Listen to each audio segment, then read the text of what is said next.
¿Qué es el liderazgo? ¿Qué significa ser un buen líder en nuestra práctica docente, tanto de aula como de clínica? ¿Cómo podemos aplicar buenas prácticas de liderazgo para el beneficio de nuestros estudiantes y de nuestro grupo de trabajo? ¿Cuáles son las diferencias entre un buen líder y un buen gestor? Estos son algunos de los conceptos que estaremos revisando en este video.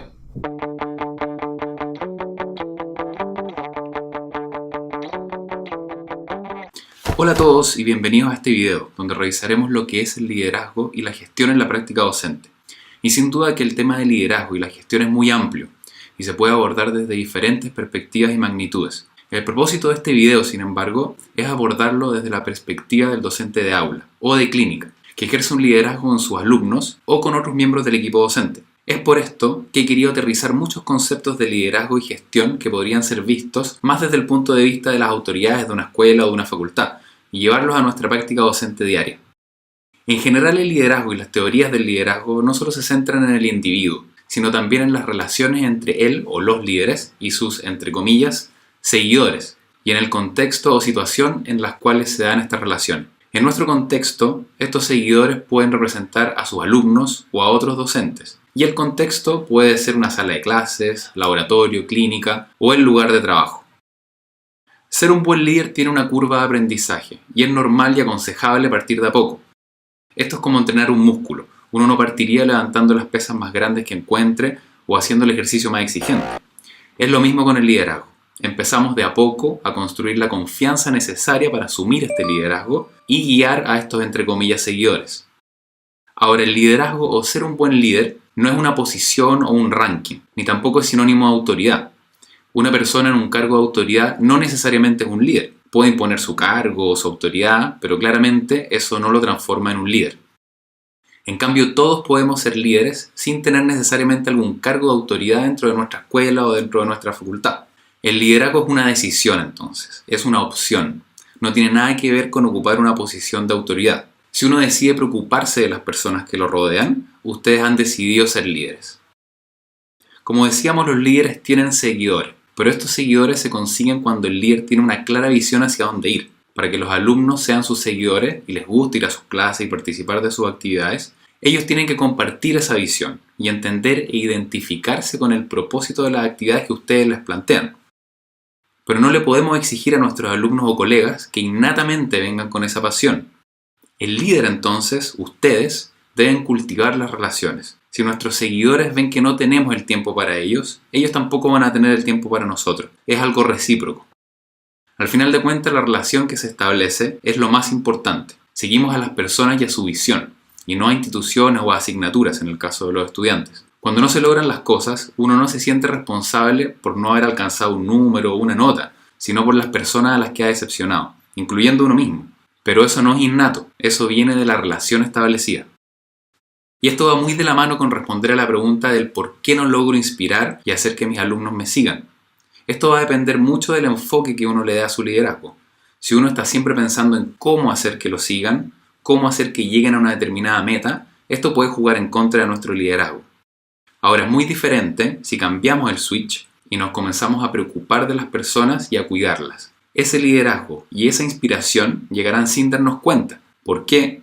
Porque el liderazgo es un acto de servicio. No es algo centrado en uno, es para entregarlo a los demás. Es como cuando hablamos del aprendizaje centrado en el alumno y no en el profesor, o cuando vemos las diferencias entre un jefe y un líder. Entonces, cuando no logramos inspirar, puede que no necesariamente sea culpa de estos seguidores. ¿Será que yo no estoy haciendo bien las cosas? Aquí es muy importante ver si estamos haciendo algo para nosotros primero.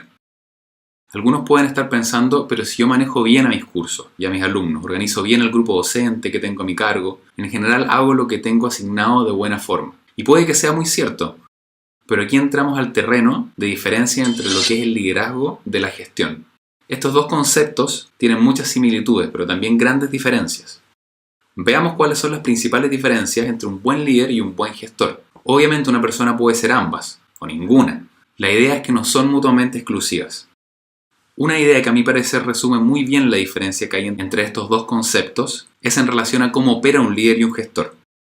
Estas dos frases, que ven bajo liderazgo y bajo gestión, resumen lo que es el corazón de las funciones y diferencias entre un buen líder y un buen gestor.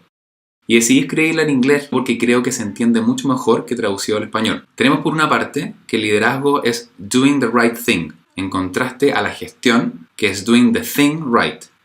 El liderazgo parte desde una visión y no siempre sigue las reglas o sistemas que están impuestos. El liderazgo también se trata de generar cambios. El doing the thing right, en el tema de la gestión, es más establecido. Acá las cosas ya están y uno es quien trata de llevarla bien, que funcione bien.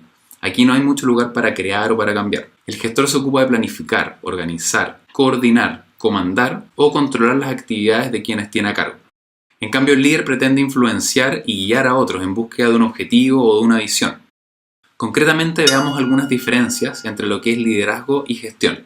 Cuando asumimos un cargo entonces, ya sea como profesor de una asignatura, coordinador de una u otro cargo en el que hay que gestionar y manejar a personas, no nos transformamos automáticamente en líderes.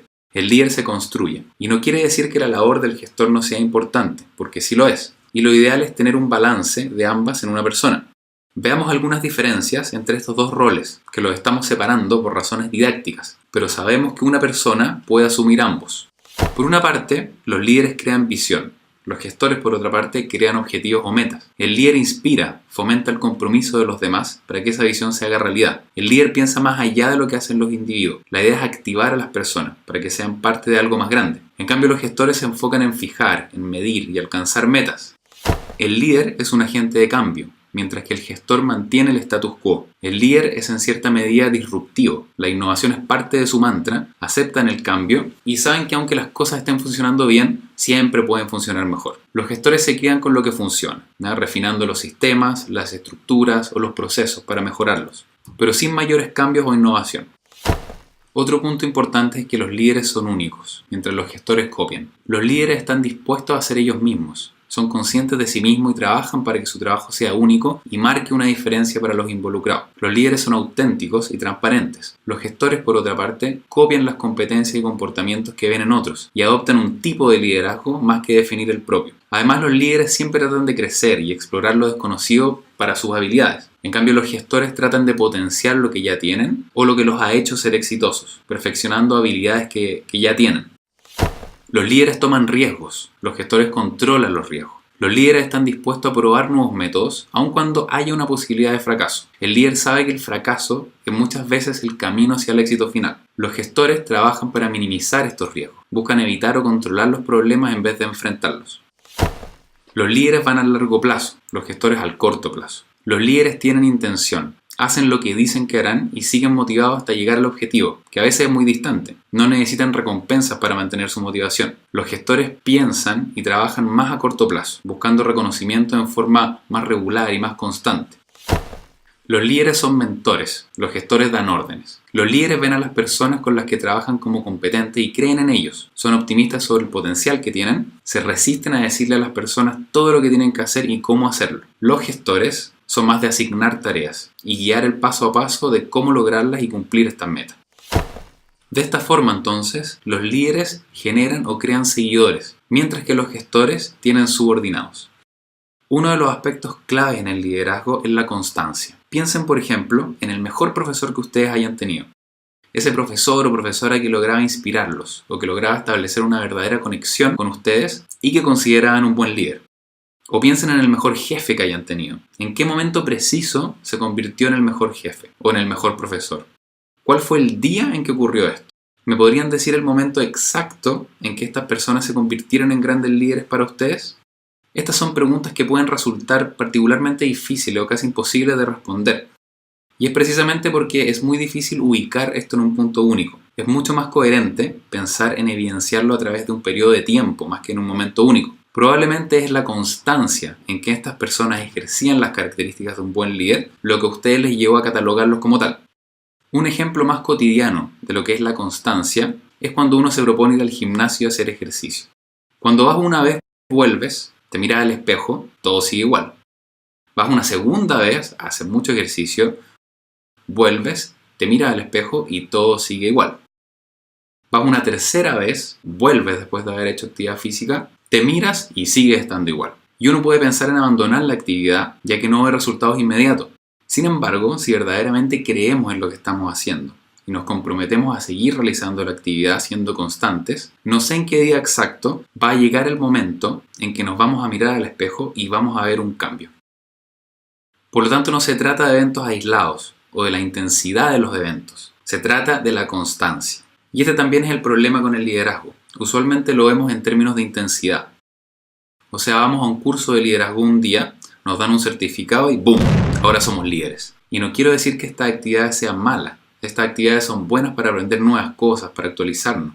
Pero son las acciones del día a día y la constancia lo que nos va a llevar a ser buenos líderes. Este profesor que ustedes consideraban un buen líder no es precisamente un buen líder porque hizo una vez una clase buena, o porque en una ocasión les dio feedback, o porque una vez los vio mal y les preguntó qué les pasaba. No.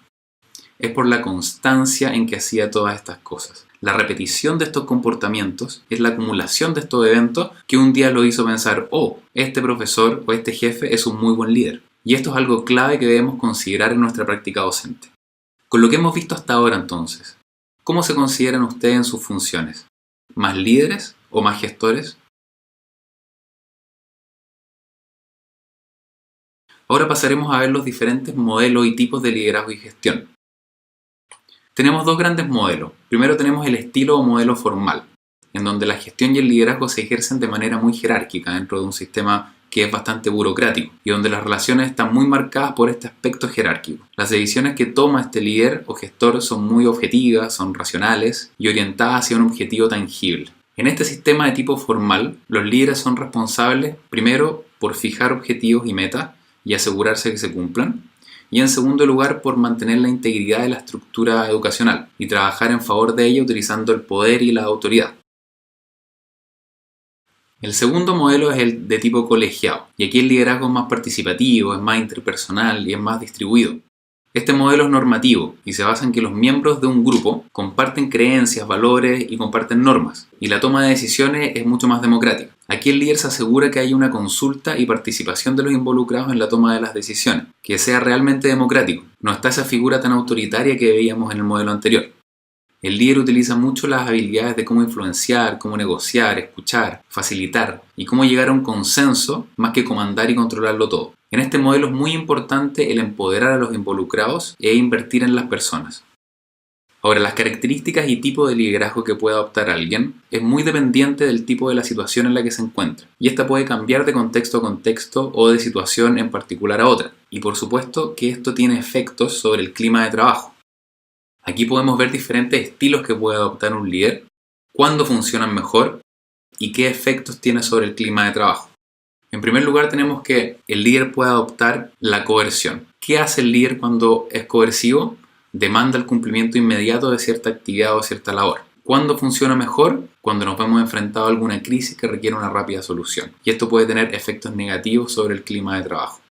Después tenemos un estilo más autoritario, en el cual el líder va a movilizar a las personas hacia su visión. ¿Cuándo es más útil esto? Cuando se requiere dirección y cuando se requiere guía, lo que también va a tener un efecto negativo sobre el clima de trabajo.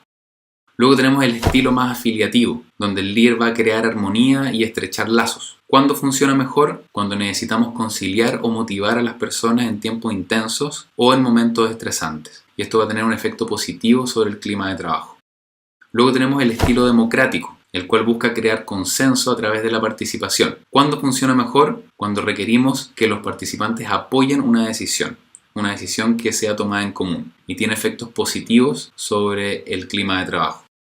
Luego tenemos un estilo enfocado en el ajuste de ritmo, en el cual el líder fija altos estándares de rendimiento. ¿Cuándo va a hacer esto? Cuando necesitamos obtener resultados rápidos en un equipo de trabajo que ojalá esté motivado y puede tener efectos negativos sobre el clima de trabajo.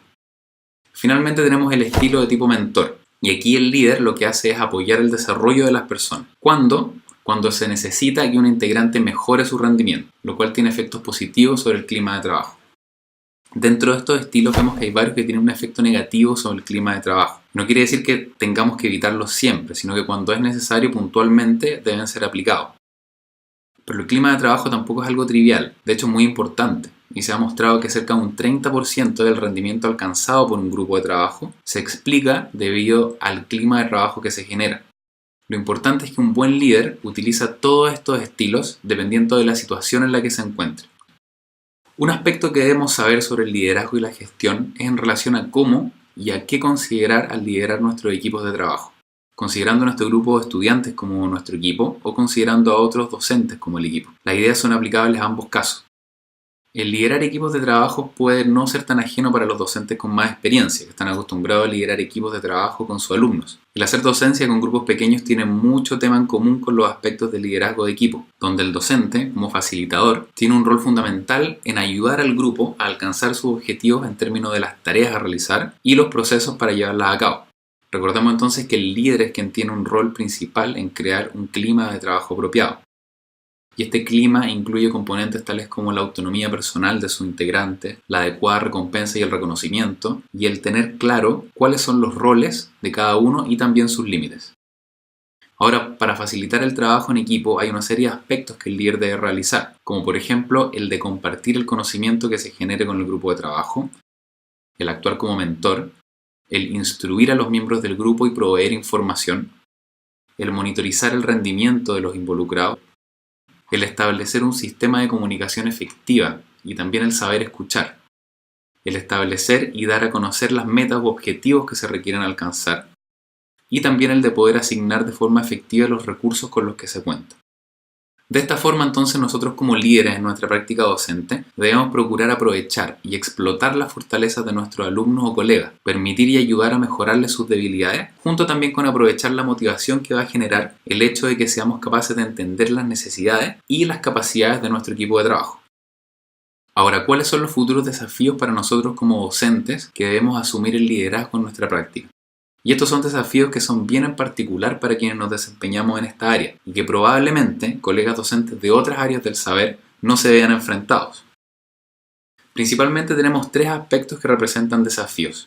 Primero tenemos el aspecto personal y la capacidad de mantener un equilibrio entre las demandas laborales y nuestras actividades personales. Otro aspecto que representa un desafío es para quienes nos hemos formado como clínicos inicialmente, y el cómo mantener un equilibrio entre la carrera como académico y la carrera como clínico, y cuándo, o si es que se debe, dejar de lado la carrera clínica temporalmente o definitivamente al asumir mayores responsabilidades académicas. Y este hecho de potencialmente abandonar la carrera de clínicos puede atentar contra nuestra credibilidad como líderes en nuestra labor académica. Un segundo aspecto es la cultura de la organización o institución en la cual nos desempeñamos, y en particular su cultura y antropología. Si no conocemos y no comprendemos cómo se hacen las cosas en nuestra propia institución, es difícil que nuestra gestión y liderazgo sea exitoso. Otro aspecto importante es el área en la cual nos desempeñamos, ya sea en qué asignatura, en qué disciplina o subespecialidad nos desempeñemos. Sabemos que hay ciertas áreas que están de cierta forma estereotipadas y que pueden ser tomadas menos en serio por otros, y por ende atentar contra el progreso de nuestro liderazgo. De esta misma forma, docentes de un área puede que enfrenten mejor que otros esta doble demanda de una vida clínica y académica. Y el tercer aspecto tiene que ver con el sistema de salud, ya que su complejidad y cambios constantes pueden resultar agobiantes, y donde esta doble demanda de desempeñarse tanto en la educación superior, que ya por sí conlleva gran responsabilidad, y en el sistema de salud puede generar una particular tensión que no encontramos en otras disciplinas. Como hemos visto en este video, el liderazgo es uno de esos conceptos que resulta fácil definir o identificar, hasta que a uno le toca ejercerlo o incorporarlo dentro de su práctica docente. Sin embargo, esto no tiene que ser a través de grandes cambios. Recordemos que pequeños cambios pueden tener importantes y grandes efectos. Si te ha gustado este video, no olvides suscribirte a este canal, donde estaremos discutiendo diversos temas en lo que respecta a educación en las ciencias de la salud.